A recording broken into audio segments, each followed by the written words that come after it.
I always thought I came from a good family. Not perfect, of course, but decent. My mom baked on Sundays. My dad worked hard and fixed the leaky pipes without complaining. My younger sister was always smiling, always on the honor roll. Even our dog, Max, seemed like a character out of some wholesome TV show. But that illusion shattered the day I found the letter. I had come over to my parents' house to help them clean the garage. It was hot, and Dad was pretending to organize old fishing gear while Mom sat in a lawn chair barking out orders. At some point, I opened a box labeled Taxes, 2005, and found a torn envelope with no name, no return address. Inside, a letter written in shaky handwriting. You said you would help us after the settlement. We're still waiting. Please. We can't feed the kids. You took everything, and we believed you. I don't know how to explain this to them anymore. There was no signature. No explanation. Just those lines, and a coffee stain on the corner. I asked my dad about it. He laughed. Old junk. People always send crazy stuff when you get money. Scammers. But his hand was trembling. I let it go. That day. Then came the incident with my sister. I got a call from her college roommate, panicked, asking if I had seen her. She hadn't been in class for a week. No one had heard from her. Cops were almost involved. I tracked her down through her Instagram location tags. She was living in a motel 2 towns over. When I got there, she was thin, twitchy, and angry. She kicked me out, she muttered. Mom. Said I was stealing. Said I was a burden. She kept the tuition money you sent. What? She used it for herself. Bought those stupid skincare kits and said I could learn to survive like she did. I confronted my mother. She didn't deny it. You're enabling her, she snapped. She's lazy. She needs to grow up. But you took the money. She never appreciated anything we did. Maybe this will teach her. That was the first time I raised my voice at her. She just turned her back on me and kept stirring the soup like I wasn't there. Next was the discovery about my uncle. I never liked Uncle Ray. There was something about the way he looked at people, like he was always trying to figure out how much they were worth, not who they were. He ran a car dealership downtown, and everyone in the family treated him like royalty because he'd done well for himself. One night, I stayed over at my parents' house. Around 2 a.m., I woke up to hushed voices coming from the backyard. I crept downstairs, pulled aside the curtain just enough to see.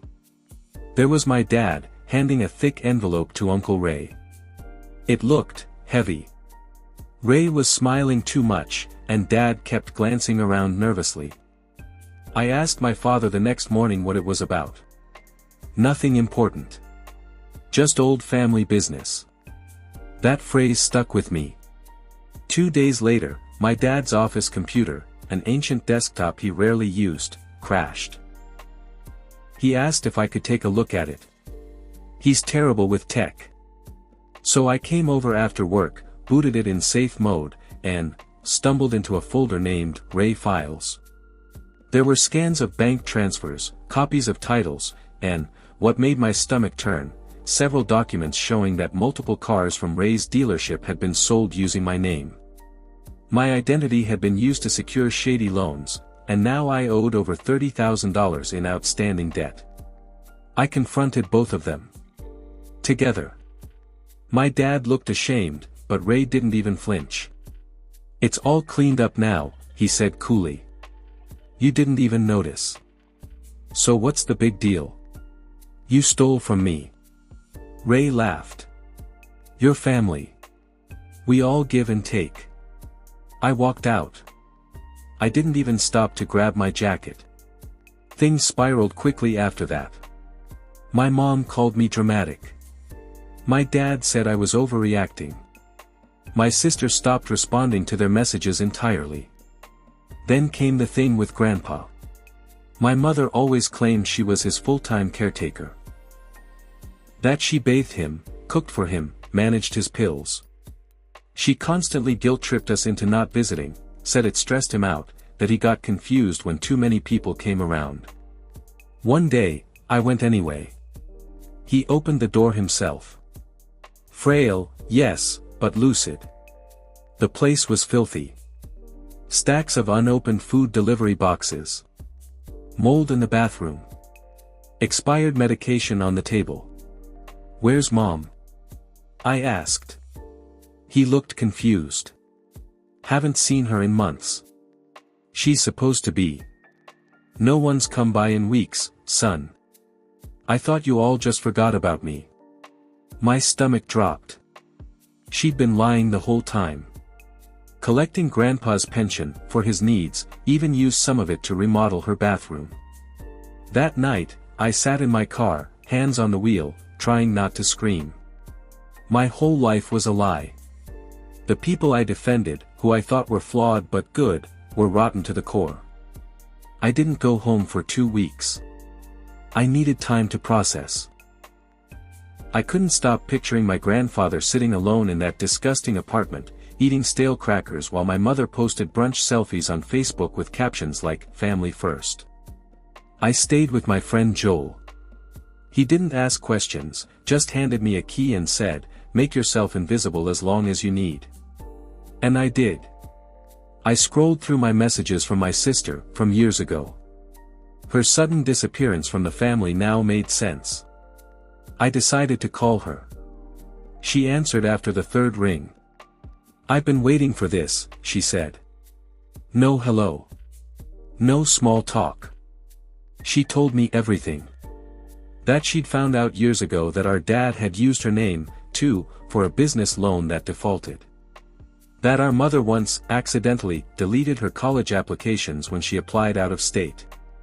That Ray tried to kiss her at a barbecue when she was 16. She told me that when she confronted our parents, they gaslit her. Told her she was mentally unstable. Told her she was confused, hormonal. Told her she needed therapy. That's when she cut ties. I was sick. I wanted to throw up. It wasn't just dysfunction. It was calculated cruelty. A web of control and manipulation that everyone just accepted because we'd grown up in it. I told her what they'd done to me. We sat in silence for a moment, breathing through the weight of it. Then she said something that stuck. "You know, you can walk away. It's not betrayal. It's survival." But I didn't walk away. Not yet. I needed closure. Maybe revenge. Maybe truth. So I did something I never thought I'd do. I hired a private investigator. His name was Troy. Balding, ex-cop energy, with a voice like sandpaper. He was blunt. "You're not gonna like what I find." I already didn't. He started digging into Uncle Ray's dealership. The paperwork, the back taxes, the shell businesses. Meanwhile, I looked through every old box in my apartment for family records, birth certificates, emails, anything. And then it hit me, I never saw my own birth certificate. Not the original. Just a copy my mom once sent to me for school. I asked her for the original once. She said she lost it in a move. Troy called me 3 days later. "You're not listed on any hospital records for your birth. And your birth certificate? It's a reissue. A fake." The floor disappeared beneath me. I confronted my mother. I drove to her house, unannounced. She opened the door, all fake smiles and, "Look who finally decided to visit." I didn't even walk in. I held up the printed report Troy gave me and said, "Whose son am I?" Her smile dropped. For the first time in my life, she looked terrified. She didn't say anything. Just stood there, blinking, her mouth slightly open like she was trying to form a sentence and couldn't find the first word. "Tell me," I said again. "Who's my father?" She stepped aside and said, "Come inside." I did, and suddenly I realized how quiet the house was. No TV. No music. Just the buzz of the old refrigerator and the pounding in my chest. She poured herself a glass of wine, shaky hands, red Merlot spilling over her fingers. "You don't understand what it was like back then," she started. "Your dad and I, we weren't supposed to have kids. He was broken. After the accident. After he lost his brother. I just wanted something to feel normal again." I interrupted, "So I'm not his kid?" She didn't answer. Just took a long sip. Then she looked at me and said, "You were never supposed to know." "But yes. You're not his." I asked who my real father was. She hesitated, then said, "You met him. At your graduation. The man in the gray suit who said he used to work with me."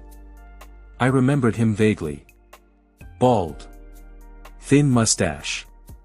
Said his name was Paul. "He's married," she added. "He paid me to keep quiet. Every year, like clockwork." I sat down. My legs didn't feel like they belonged to me anymore. So that's why she always had cash. That's why she never worked full-time. That's why she never seemed worried about money when things got tough. I asked her, "What about Dad? The man who raised me?" She shrugged. "He always suspected. But he loved you. In his way." Then she said something that chilled me to the bone. "You know, you should be grateful. We gave you a life. We made sure you had everything. You didn't end up like your sister, bitter and alone." That's when I stood up. Something had shifted in me. Permanently. On my way out, I saw a photo on the wall of our family vacation to Maine. I was 13. Everyone was smiling. But now I knew, it was all theater. That night, I packed my things at Joel's and booked a one-way ticket to Oregon. Not to find myself. To start over. But the next day, Troy sent me one last report. Said he'd found something else in my mom's financials. She wasn't just getting hush money. She was laundering money through Ray's business. Thousands of dollars moved between her, Ray, and 3 offshore accounts in the Cayman Islands. And my name? It showed up as an authorized signer on one of them. They were using my identity to hide money. And that was the final straw. I was done. Not just emotionally, but legally. I reported everything. Sent the files anonymously to the IRS, the FBI, anyone I could think of. I knew it would take time. But I didn't care. I wasn't part of that family anymore. I moved to a small town near Eugene, Oregon. Rented a quiet cabin surrounded by pine trees and fog. Started working at a bike repair shop, off the grid, cash only. I didn't tell anyone my real name. I needed silence. I needed space. For a while, it worked. I learned how to cook for myself. How to breathe again. I talked to people at the farmer's market. I adopted a stray dog and named her Casey. At night, I wrote in a journal, trying to figure out who I actually was without them. Without the family that raised me and lied to me and used me. But the past has a way of knocking, even when you've locked every door. It started with a voicemail. "This is Agent Valdez from the IRS Criminal Investigation Division. Please return our call." Then came the letter. They'd seized assets. Froze accounts. My name was flagged because it was on the offshore account. Even with my anonymous tip, I was legally tied to everything. I needed to testify, they said. Or I might be seen as complicit. I hired a lawyer. It cost everything I had saved. Then the trial began. And it was ugly. Ray was arrested first. Then my mother. Then, shockingly, my sister too, for obstruction and evidence tampering. I had to sit in court and hear things that made me physically ill. My mother pretending I was part of it. That I knew everything. That I'd benefited from the fraud. Ray cried on the stand. Claimed he did it for love. My sister didn't say a word. But the worst part? My dad. The man who raised me. He showed up at court. He sat in the back, didn't speak to me. But when my mother was sentenced, he held her hand. He forgave her. And I realized then. I was the only one who hadn't known what was going on. They were a unit. Twisted, but united. I never belonged to them. I was just a prop. After the trial, I moved again. Farther this time. Montana. A different name. A different job. I deleted my old social media, stopped answering emails, told my lawyer to never contact me again unless it was urgent. It's been 2 years now. I haven't spoken to any of them. Sometimes I wonder if they're still in prison. If my dad visits them. If they talk about me like I was the traitor, the one who turned on family. But here's the truth. They were strangers. The moment I saw through them, I became free. Even if freedom came with loneliness. Even if it came with no answers. Even if it came with silence.